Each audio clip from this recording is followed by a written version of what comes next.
So you've gone out and bought yourself a brand new strimmer and you're thinking to yourself, I've just got this home, but how on earth do I start it up? I'll show you.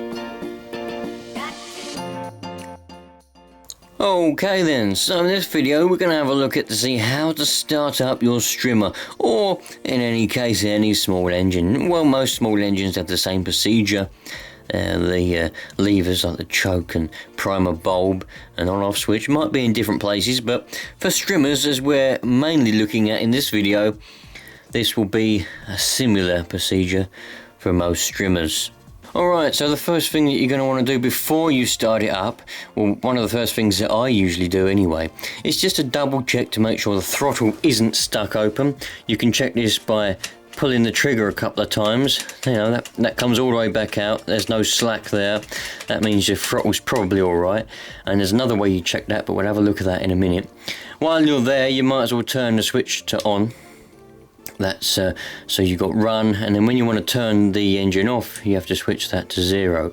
But if you switch that to 1, that's good and ready to rock and roll when you're going to start up your engine.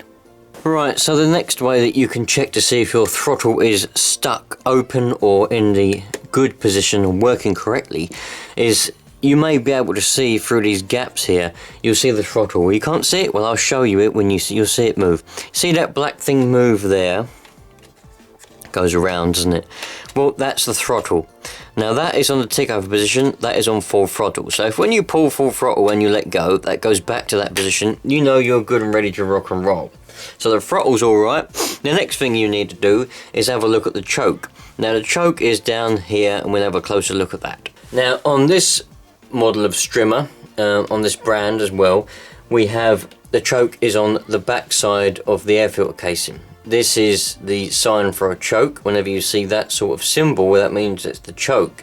Now that means it's fully open and ready to rock and roll. That's on the run position, as it says at the bottom there, and that says start. That symbol is showing that it's partially closed off. And what a choke does is it closes off the airways to make the fuel mixture a little bit richer to help the engine start when it's cold. You may not need this in the summer. If you're in a hot climate, you may not need the choke, you can just leave it down there.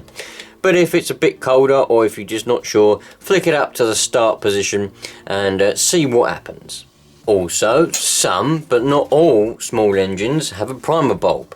This sucks up petrol from your petrol tank, sucks it up and puts it in the carburetor ready to rock and roll. If you don't press this, it may take a few more pulls on the old pull start here to get it to suck the fuel up. So this is just a quicker method of sucking the petrol up from the tank and putting it in the carb, so that when you pull on that pull start, it's ready there and it just can fire up and go. So all you need to do, there may well be a little sticker on the side of the airbox somewhere saying how many times you need to press this. Some it's 2 times, some engines say 3, some even say 6.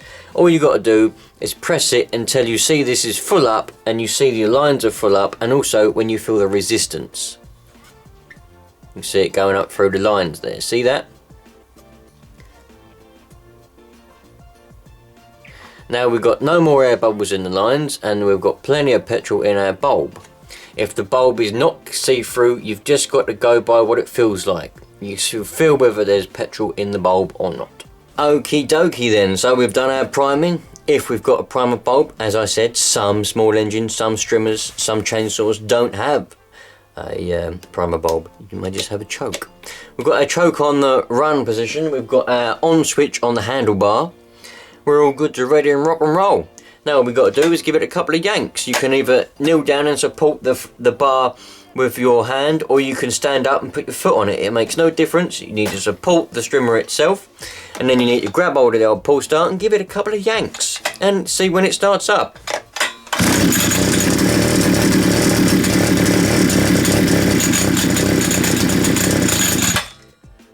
Now, you will notice as soon as it started, I then reached down and flicked the choke onto the run position. If when you start it up and it's on the choke and it keeps running, that is fantastic. Flick it down onto the run position and you're ready to good to go. Some engines are a little bit finicky and it may be on the choke, you pull it and it'll cough and splutter and fire, and you think, Well, there we go. All you have to do then is flick it onto the run position and give it a few more yanks and you're ready to rock and roll. If your engine is a bit warm already and you've got it on the run position, you don't need to worry about the choke. You just have to grab hold of the thing and you're ready to rock and roll.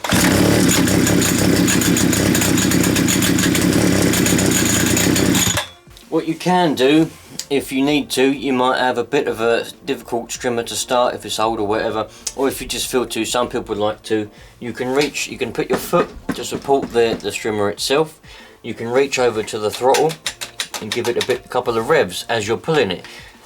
So all you have to do is make sure you've got the on switch on, get your finger on the throttle ready to rock and roll, get your pull start and give it a rev.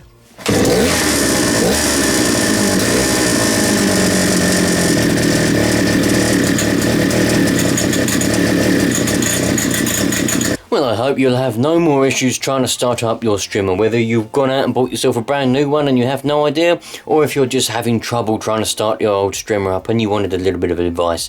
Hopefully you took something away from this, and if you want any more advice or videos on how to do things, all you got to do is just drop a comment in this video, and if I'm able to help, I'll definitely help. I can help you with chainsaws, motorbikes, strimmers, anything that I can do, lawnmowers. I do like helping with an old lawnmower. Anything I can help you with, I most certainly will do. Take care everybody, thanks for watching.